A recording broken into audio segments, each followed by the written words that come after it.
نحمده ونصلي على رسوله الكريم أما بعد فأعوذ بالله من الشيطان الرجيم بسم الله الرحمن الرحيم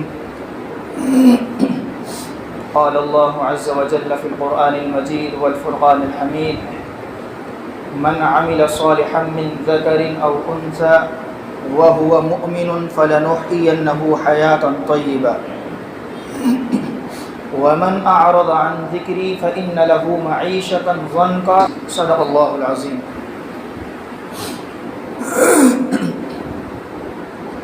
محترم دوستوں اور اسلامی بھائیوں، جیسا کہ ہم سبھی حضرات جانتے ہیں کہ اللہ رب العزت نے اسلام کی خصوصیت رکھی ہے کہ اس کے اندر اللہ تعالیٰ نے ہماری زندگی کے تمام مسائل کو پیش کر دیا ہے۔ ہم امیر ہوں تب ہمارے مسائل اس کے اندر موجود ہیں، ہم غریب ہوں تب ہمارے مسائل اس کے اندر موجود ہیں، اگر ہم تنگ دست ہیں، اگر ہم پریشان ہیں، اگر ہم خوشحال ہیں، اگر ہم غمی کے اندر ہیں، اگر ہم خوشی کے اندر ہیں، زندگی کا کوئی بھی لمحہ ہو اس کا حل، اس مسئلے کا حل قرآن کریم کے اندر اور نبی کریم صلی اللہ علیہ وسلم کی مبارک زندگی کے اندر اور اسی طریقے سے صحابہ اکرام رضوان اللہ علیہم اجمعین نے اپنی عملی زندگی سے اس کو کر کے لوگوں کے سامنے پیش کر دیا ہے۔ یہ اس اسلام کی خصوصیت ہے۔ کوئی بھی آدمی کہیں کا رہنے والا، کسی بھی زبان کا ہو، کسی بھی حالت میں ہو، کوئی بھی ضرورت ہو، اسلام کو کھولے تو اس کے مسئلے کا حل اس کے اندر موجود ہے۔ آج کل کے جو حالات ہیں وہ کسی سے ڈھکے چھپے نہیں ہیں۔ جو پریشانیاں، جو مصیبتیں، جو آزمائش، جو آلام غیروں پر بھی ہیں اور ساتھ ساتھ مسلمانوں پر بھی ہیں، اس لیے کہ انسانیت تو سب کے لیے ایک ہے۔ ہم ہیں مسلمان، اگر پریشانی ہے تو وہ ہمارے لیے بھی ہے، اور اگر ہمارا کوئی غیر بھائی ہے، غیر اسلامی بھائی ہے، تو اگر کوئی ظاہری پریشانی ہے تو اس کے لیے بھی ہے۔ بیماری کی لائن سے لے لیں، رزق کی تنگی سے لائن سے لے لیں، اللہ کی پکڑ کی طرف سے لے لیں، تو سب کے لیے برابر ہے۔ لیکن ایمان والوں پر کچھ ذمہ داریاں عائد ہوتی ہیں، کچھ چیزیں ایمان والوں کے لیے ضروری ہوتی ہیں، اللہ تعالیٰ نے ان کی طرف اشارہ کیا ہے۔ جو قرآن کریم کی میں نے پہلی آیت تلاوت کی ہے، اللہ تعالیٰ نے اس کے اندر فرمایا من عمل صالحا من ذکر او انثى وهو مؤمن فلنحيينه حیاۃ طیبہ، کہ ہماری جو بھاگ دوڑ ہے، ہماری جو کوشش ہے، ہماری جو محنت ہے، ہمارا جو معاملہ ہے، اس کا صرف ایک مقصد ہے۔ اگر دنیاوی مقصد دیکھا جائے، آخرت تو ہمارا مقصد اول ہے ہی، اور اگر ظاہری مقصد دیکھا جائے تو اس کا پوری بھاگ دوڑ کا جو خلاصہ ہے وہ یہ ہے کہ ایک اچھی زندگی ہمیں میسر ہو جائے، دنیا کے اندر ایک سکون کی زندگی ہمیں مل جائے، دنیا کے اندر ہم اس طریقے سے اپنی زندگی بسر کرنے لگیں، ہمارے روز و شب اس طریقے سے گزرنے لگیں کہ بس ہم سکون کے ساتھ اس کے اندر گزار سکیں، تاکہ ہم آسانی کے ساتھ اللہ اللہ کر کے اپنے رب کو راضی کرنے والے بن جائیں۔ کیونکہ اگر ہماری زندگی میں پریشانی ہوگی تو ذہن جو ہے غلط ملت ہوگا اور صحیح سکون حاصل نہیں ہوگا، تو رب کو صحیح طریقے سے ہم یاد بھی نہیں کر پائیں گے۔ تو پوری زندگی کا خلاصہ یہ جو دکانوں کی ترتیب، کھیتیوں کی ترتیب، بجنس کی ترتیب، تجارت کی ترتیب، سب کا ایک ہی خلاصہ ہے کہ ہماری زندگی سکون والی ہو جائے۔ لیکن اس کے چکر میں ہوتا یہ ہے کہ ہم اس چیز کو تو حاصل کرنے میں لگے رہتے ہیں، جس کی وجہ سے ہماری زندگی کے اندر جو چیز ہونی چاہیے وہ کم ہو جاتی ہے، اور وہ نیک عمل ہے، ایمان پر جمنا ہے، اعمال پر جمنا ہے، وہ کم ہو جاتا ہے، جس کی وجہ سے وہ چیز ہمیں حاصل ہونی تھی وہ حاصل نہیں ہو پاتی ہے۔ قرآن کہتا ہے کہ اگر تم وہ زندگی چاہتے ہو جس میں آرام ہو، جس میں سکون ہو، آرام الگ ہے اور عیش الگ ہے، تو قرآن نے یہی کہا ہے کہ اگر سکون کی زندگی چاہیے، اگر اطمینان کی زندگی چاہیے، اگر زندگی وہ چاہیے جس میں تمہارا دل خوش ہو اور تمہارا دل مطمئن ہو، تو فرمایا من عمل صالحا، کہ نیک عمل کرو، اپنی زندگی کو نیک بناؤ۔ اگر اپنی زندگی کو نیک نہیں بناؤ گے تو میرے بھائیوں وہ زندگی جو آپ چاہتے ہو وہ میسر نہیں ہو سکتی، اس لیے کہ قلبی سکون مال و دولت میں اللہ نے رکھا ہی نہیں ہے۔ مال و دولت ظاہری چیزوں کو پورا کرتا ہے، ہمارا گھر بنا دے گا، کچھ ہماری ضرورتیں پورا کر دے گا، لیکن ذرا غور کریں اپنے آس پاس میں کہ جو بہت زیادہ مال والے بھی ہیں، کیا وہ سکون کے اندر ہیں؟ بلکہ وہ زیادہ پریشانی میں ہیں، ان کے اوپر بڑی ذمہ داری ہے، ایک بڑا بزنس ہے، کہیں وہ لاس نہ ہو جائے، تو ذہنی پریشانی۔ تو اللہ تعالیٰ نے جو قلبی سکون رکھا ہے، اب چاہے وہ امیر ہو چاہے غریب ہو، جو بھی کرے گا اس کو قلبی سکون عطا ہو جائے گا۔ اللہ نے کہا من عمل صالحا من ذکر او انثی، مرد ہو چاہے عورت ہو، وہو مؤمن، بس شرط یہ ہے کہ وہ ایمان والا ہو، نیک عمل کرتا چلا جائے، فلنحینہ حیاتا طیبہ۔ حیات کے معنی آتے ہیں زندگی کے، اور طیب کے معنی پاکیزہ پرسکون زندگی، تو ہم اس کو پرسکون اور پاکیزہ زندگی دیں گے۔ لیکن اللہ نے فوراً دوسری چیز کو فوراً بیان کیا، ومن اعرض عن ذکری، کہ جو شخص ہمارے ذکر سے اعراض کرے گا، ہماری عبادتوں کو پیچھے چھوڑ دے گا، ہمارے معاملات کو پیچھے چھوڑ دے گا، رب کو بھول جائے گا، من اعرض عن ذکری فإن له معیشۃ ضنکا، تو ہم اس کی زندگی کو تنگ کر دیں گے۔ لیکن جب اللہ کے لیے لگ جاتا ہے اور اسباب اختیار کرے، یہ نہیں کہ بس آ کر مسجد میں ہی بیٹھ جانا ہے، یہ اسلام کا تقاضا بھی نہیں ہے۔ مسجد کے وقت مسجد، بزنس کے وقت بزنس، گھر کے وقت گھر، عبادت کے وقت عبادت، اسلام نے تو یہ طریقہ سکھلایا ہے۔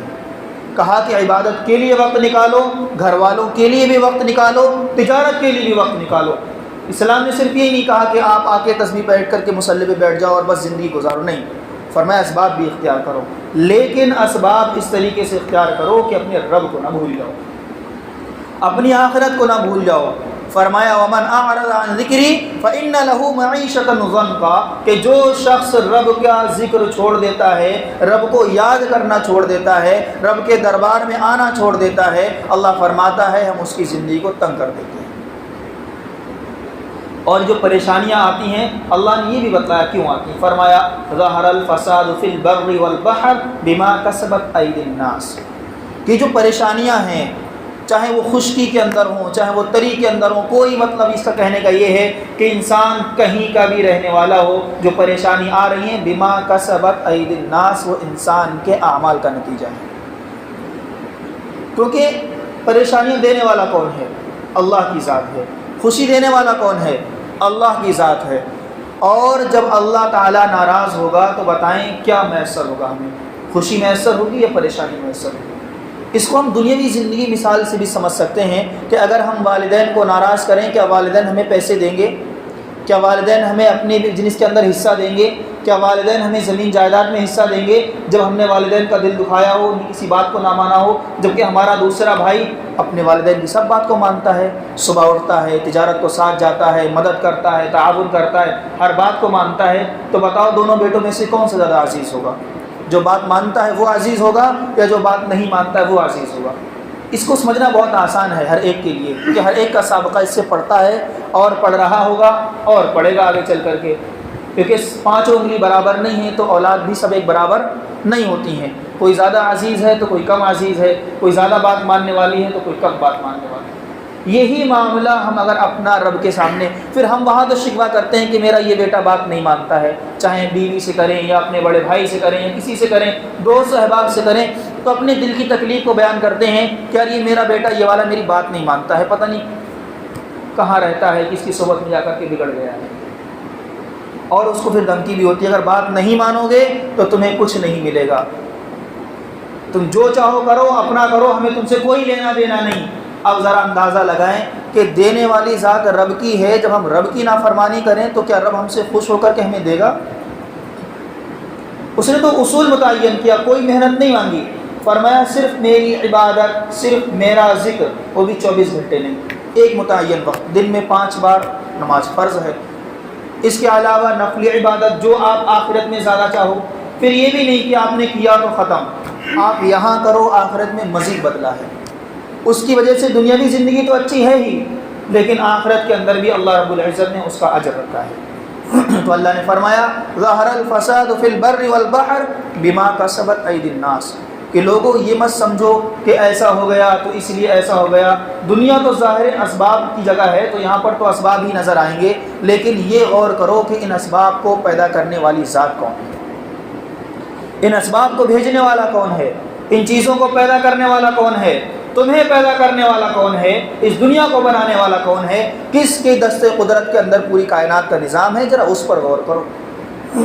یہ مت دیکھو کہ بارش نہیں ہوئی تو فصل خراب ہو گئی، یہ مت دیکھو کہ زیادہ بارش ہو گئی تب فصل خراب ہو گئی، یہ مت دیکھو کہ بزنس میں نے یہ غلطی کر دی تو میرا نقصان ہوا۔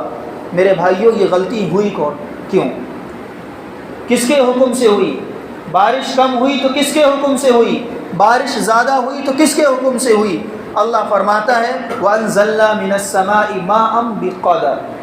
قدر کے معنی آتے ہیں اندازہ کے، مناسب اندازہ۔ اللہ فرماتا ہے کہ ہم آسمان سے جو پانی برساتے ہیں وہ ایک مناسب اندازے میں برساتے ہیں، اور جب اس مناسب اندازے سے کم برسا دیں تو قحط سالی ہو جاتی ہے، اور جب زیادہ برسا دیں تو سیلاب آ جاتا ہے۔ دونوں ہمارے لیے نقصان دہ ہے۔ کم پڑ جائے تب ہمیں دقت، زیادہ پڑ جائے تب ہمیں دقت۔ ہمیں تو یہی پتہ نہیں ہے کہ ہماری ضرورت کتنی ہے، وہ خود اللہ تعالیٰ نے متعین کر کے رکھی ہے۔ اللہ فرماتا ہے کہ لوگوں تمہیں کچھ نہیں پتہ ہے، تم تو اپنے بھلے اور برے کو بھی نہیں جانتے ہو۔ اگر تم اپنے بھلے اور برے کو جانتے تو مجھ کو یوں نہ چھوڑ دیتے، میرے دربار کو یوں نہ چھوڑ دیتے، اپنی زندگی کو یوں ہی دوسروں کے درباروں پہ در بدر بھٹک کر کے پریشان نہ ہوتے۔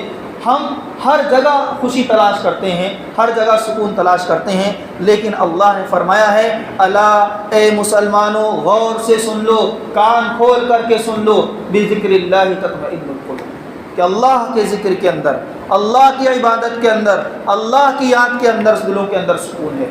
اور اس کا اندازہ آپ نے بھی لگایا ہوگا کہ جب انسان زیادہ پریشان ہوتا ہے تو کیا کرتا ہے؟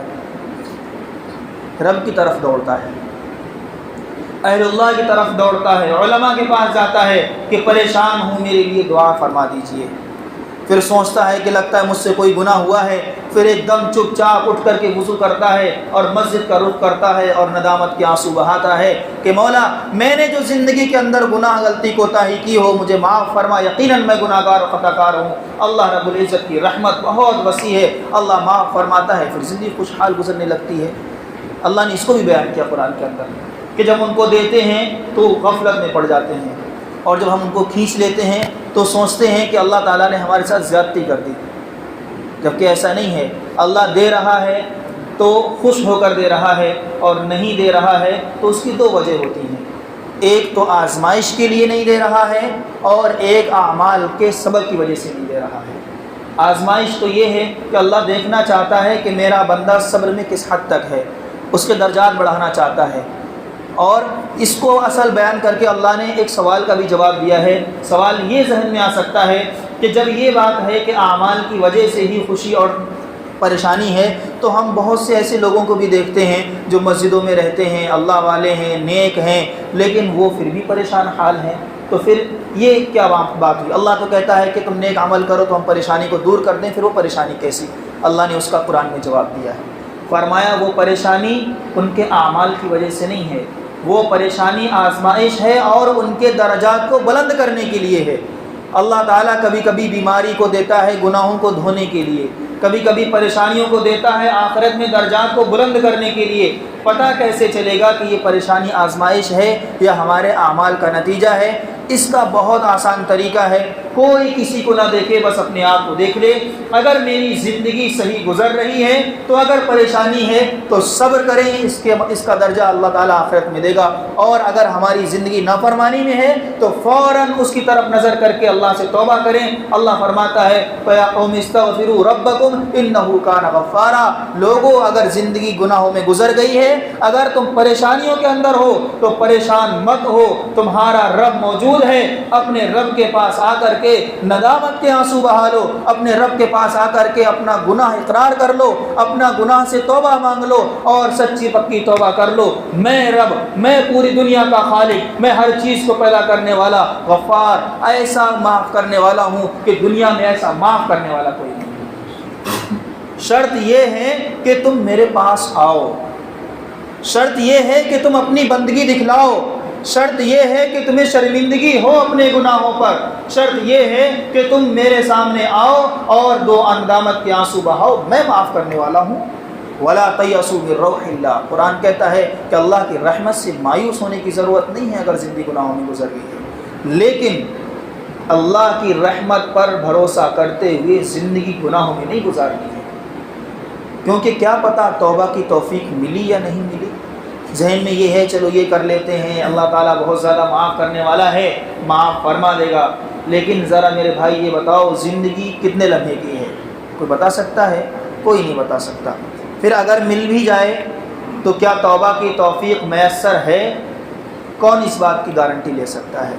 تو اسی لیے رب کی رحمت پر اور رب کے توبہ کے قبول کرنے کی جو صفت ہے اس پر بھروسہ کر کے گناہ کرنا، یہ سراسر حماقت اور سراسر بے وقوفی کی بات ہے۔ اسی لیے میرے بھائیوں، جو بھی حالات ہیں، جو بھی پریشانیاں ہیں، ہم اسباب پہ نظر نہ کرتے ہوئے اگر ہماری کوئی کمی ہے اس کمی کو دور کریں، اور پھر اس کے بعد رب کے دربار میں آ کر کے اپنے آپ کو رب کے سامنے رکھیں۔ دنیا والوں کے سامنے رکھیں گے تو ذلیل و رسوا ہو جائیں گے، رب کے سامنے رکھو گے تو رب کے سامنے قدر و منزلت بڑھے گی۔ وہ تو رب، عجیب شان ہے رب کی۔ تم دنیا کے سامنے اپنی ضرورت رکھو، تمہیں محتاج، فقیر، بے بس، لاچار، مفلس، فلاج، ضرورت مند اور گھٹیا اور نیچ قسم کا آدمی سمجھے گا، اور تمہیں گری ہوئی نظروں سے دیکھے گا۔ اور اگر تم نے کسی سے قرض لے لیا مثال کے طور پر اور آپ ادا نہ کر پائے تو آپ اس کے دل کے اندر آپ کی جگہ ختم۔ لیکن وہ رب، اس سے مانگو، ایک بار مانگو، دو بار مانگو، 3 بار مانگو، 1000 بار مانگو، کروڑ بار مانگو، رب تو کہتا ہے تم جتنا مانگو گے میں اتنا خوش ہوتا ہوں۔ دنیا والوں کی طرح میری مثال نہیں ہے۔ تو اسی لیے اپنے آپ کو رب کے سامنے ڈال کر کے خوب مانگے، اور رب سے خاص طور سے حالات کے لیے دعا کریں کہ اللہ تعالی ہماری زندگی کو اچھا کرے اور ہمارے حالات کو درست کرے، اور دنیا کے اندر جہاں کہیں بھی مسلمان پریشان ہیں ان سب کے لیے دعا فرمائیں۔ اللہ کے نبی صلی اللہ علیہ وسلم نے فرمایا ہے کہ ایک مسلمان کی دعا دوسرے مسلمان کے حق میں جب وہ غائبانہ طور پہ کی جاتی ہے تو اللہ رب العزت اس کی دعا کو سنتا ہے اور ان کی پریشانیوں کو دور کرے گا اور تمہارے گناہوں کو دور کرے گا، تمہاری مغفرت فرمائے گا، اور کہے گا کہ اس بندے کو اس کی اتنی فکر ہے تو میں تو دونوں کو پیدا کرنے والا ہوں، لہٰذا دونوں کی میں نے مغفرت فرما دی ہے۔ تو اسی لیے ان چیزوں کا خاص طور سے خیال رکھیں اور رب سے مانگنے کی عادت ڈالیں۔ اس میں بڑی کوتاہی ہے، اپنے رب کے سامنے مانگنے کی عادت ڈالیں، دنیا والوں کے سامنے چھوڑ دو، رب کے سامنے مانگنے کی عادت ڈالو، معمول بناؤ کہ نمازوں کے بعد دعاؤں کا معمول بناؤ۔ ہم نے رب سے مانگنا چھوڑ دیا ہے، حقیقت یہی ہے، یہ بہت افسوس کی بات ہے۔ اللہ رب العزت ہمیں عمل کی توفیق عطا فرمائے۔ اللہ رب العزت ہم سب کو اللہ رب العزت سے مانگنے کی اور صحیح سچی اپنی زندگی گزارنے کی توفیق عطا فرمائے۔ وآخر دعوانا الحمدللہ رب العالمین۔